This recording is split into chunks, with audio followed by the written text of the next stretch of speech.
He talks about how he was over, I don't know how many Satanists, call them churches. He was like the bishop.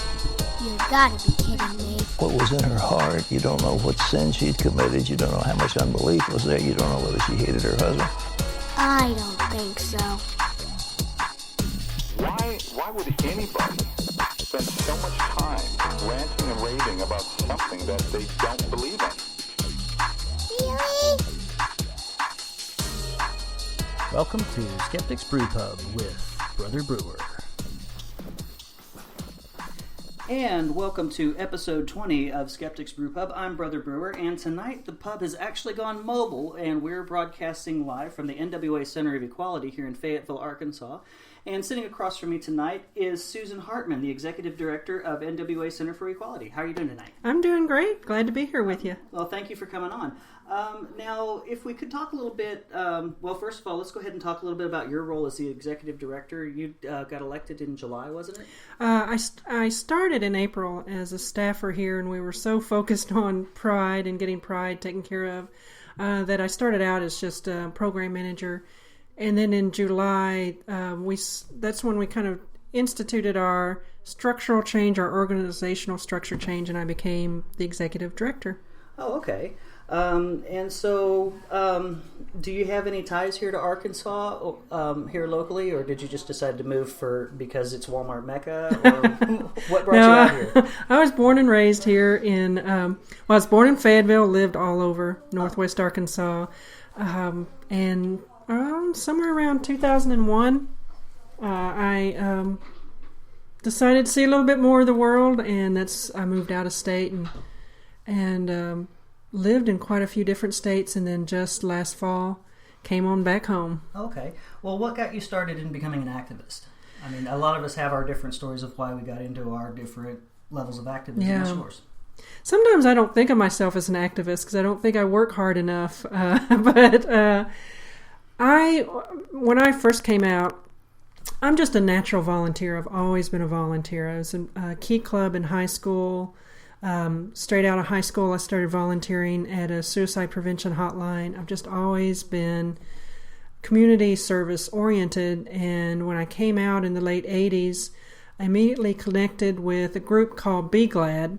It was here in Northwest Arkansas. At the time, it stood for Bisexual, Gay, and Lesbian Action Delegation. At the time, we didn't recognize the T part of our family, and that just kind of got me started in terms of working for the benefits of my own LGBTQ community. Ended up for a couple of years being president of Be Glad, and I learned a whole lot about having to speak for those who are not in a position to speak, and that's really sort of what powered me along. So I knew that I wasn't facing the threat of losing a job, losing my friends, losing my family by being publicly out and speaking for the rights of the LGBTQ community.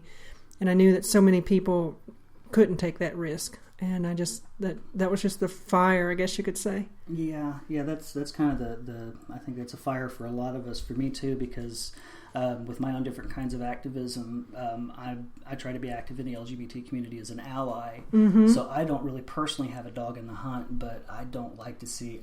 I grew up. I hate bullies. Yeah. So I don't like to see any group get bullied, and that's part of my drive. And then later on, my brother-in-law coming out as transgender really fed that fire as well. But for a long time, it's just because I think that's something that a lot of us activists have in common, is we just don't like to see people get pushed around. Exactly. So I'm a big reader, and I read a lot about the Holocaust, and I just keep thinking, every time I'm reading those books, I keep thinking to myself, if only a few folks could have stood together and spoke up. I know many did, but you just keep thinking, none of us are free if one of us is chained. And that's just so true for me. And that may be, the whole principle that I stand on is we have to unite all of those minority groups and individuals and communities that are oppressed have to stand together, and together we will prevail. Right. So what goals do you have for the future for yourself here in Northwest Arkansas? I mean, do you have any plans for the future moving forward? Do you mean personally or professionally? Yeah, well, a little bit of both. You know, like I said, this is my home. I was born and raised here. My family is here. I still have itchy feet. I still plan to saw. How is it that we'll ever make any progress? So I plan on staying here and continuing working for equality. Someday I hope, working in nonprofit, it's a hope. But someday I hope to be able, I figured I'm not going to retire for another 20, 25 years. But at some point I'd like to, me and my dog, jump in an RV and volunteer away across the country. When I think of vacationing, I think of volunteering. I'm not a very good relaxer. Okay, so tell me a little bit about the NWA Center for Equality. What do you guys do here? Well, we're in our 10th year now. We're a 501c3 nonprofit organization. We've been a volunteer-run organization until this year. I'm the first staff person for the organization. What we're working toward is building a community in Benton and Washington County that enables our LGBTQ brothers and sisters to live the best life possible here in Northwest Arkansas. We want them to thrive. We want them to be healthy. We want them to be contributing members and reach complete equality here in Northwest Arkansas. We talk a lot about advocacy work, but we also talk a lot here about quality of life, and the programs and services and events that we can offer that contribute to a higher quality of life here in Northwest Arkansas. So we have just kind of a lot of different things going on. We have 5 different peer support groups. We're continually adding to those, to the list of our peer support groups. We have free HIV testing. We do HIV education, HIV and AIDS education in our community. We have a variety of social events. Soon we're going to start a diversity business association to enable those small businesses, corporations that believe in inclusivity and equality and diversity in their workforce to network together. I'm hoping that particular program can also address the issues of unemployment and underemployment in our LGBTQ community.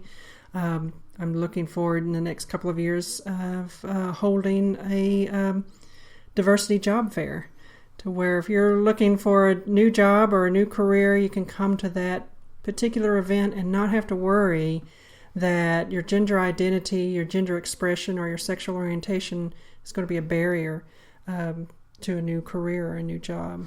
Yeah, and I know that a lot of people talk about employment, equal employment. Mm-hmm. But what some people don't realize is that some states like Arkansas do not have laws to protect LGBT people in the community from employment discrimination. No, we don't. We don't have state laws that address housing discrimination, employment discrimination. We don't have state laws that address hate crimes or bias crimes. We don't have statewide legislation that addresses education discrimination. Really what you're looking at in our handful of communities in Arkansas, I think it's something like 5 or 6 different communities in Arkansas that have citywide ordinances that provide for housing and employment non-discrimination. But that's 5 cities out of the entire state. Right, and then there was that state law that they passed last year that we're thinking it's pretty good bet that pretty well made most of those null and void too. Well, there's a lot of disagreement about whether those city ordinances are null and void. I know that our Attorney General likes to tell us that our Fayetteville city ordinance is useless, but we've had a number of people also tell us that is simply not true. A number of cities are fighting that particular law, and the law we're speaking of is the law that basically makes passing non-discrimination laws impossible. So we're legalizing discrimination in Arkansas. We're telling cities that you cannot progress further in your work in equality Right. further further than the state can. Right. It just kind of blows my mind that something like that was proposed and passed. Well, I'm sad that it did, but to be honest, I'm not really I wasn't really surprised that it happened. I mean, Yeah. when you look at some of the jokers in our legislature, you've got Justin Harris's. I think isn't Cecile Bledsoe still in there, and of I course believe so. the one that I just love to hate, Jason Rapert's in there. He's a thorn in my side personally. I have a personal vendetta against him. Well, and you know, that's being away from Arkansas for a while, and then coming back. I'm not sure if I expected more, growth and more progression, but to discover that was a law that was passed was surprising, and I'm hoping that it's not a law that is going to remain in existence much longer. Yeah, and I think one thing that gives me hope on it too is that a lot of this, especially the big drive in the last few years, that's my hope as well. I hear friends get a little depressed. They're reading things on Facebook, and they're reading the laws that are passing and that sort of a thing. And I'm like, if we weren't making any kind of progress toward reaching full equality, we wouldn't be having this pushback. So in a way, the pushback, as you have said, is a good sign. Yeah, it means that since they're having to push back, it does mean that there is some progress being made. That's right. And we just have to remain strong. And that's kind of the hardest part. Now, you talked a little bit about some of the support networks and such. In particular, what are some of the things that NWA Equality Center is involved with? With our peer support groups, we have transgender peer support groups. We have an addiction recovery peer support group, coming out peer support group. We have a group for faith and spiritualities discussions. And then we also have a peer support group that addresses those individuals who've lost someone through suicide. Okay, yeah, those are all some pretty important ones, and I think we just finished sitting through one of the coming out support groups, and those were some pretty hard stories there. That they are, and oftentimes when someone is coming to one of our peer support groups, we're the first safe space that they have landed in some time, and we try and establish that sense of safety as quickly as possible, so that those stories that are stuck inside can come out, and through that we hope to achieve healing and growth for the individuals who are participating. Now, you'd also talked about some of the community activism that you've got, like you were talking about the diversity job fair that you're hoping to come out in the future. What other types of community activism have you guys been involved with? I mean, I know one of the big ones that we've seen over the past couple of years has been Pride.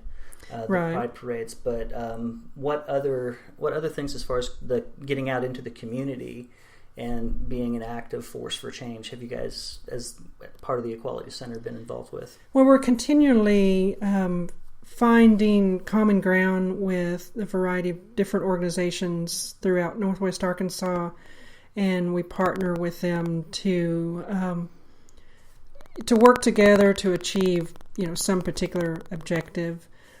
We are talking about working in the future with the Ozark Komen Foundation to address breast health in the lesbian and transgender community. We work with TEN, the Transgender Equality Network that's here in Fayetteville. We work with them quite a bit and partner with them on some of the programming that they're doing. We partner with the Artists Laboratory Theater to provide what we call listening parties. These are events where people can come, and there are usually a particular set of questions that we ask. For example, what is it like living as an LGBTQ person in Northwest Arkansas? The answers to those questions, though, are provided through performance art. And so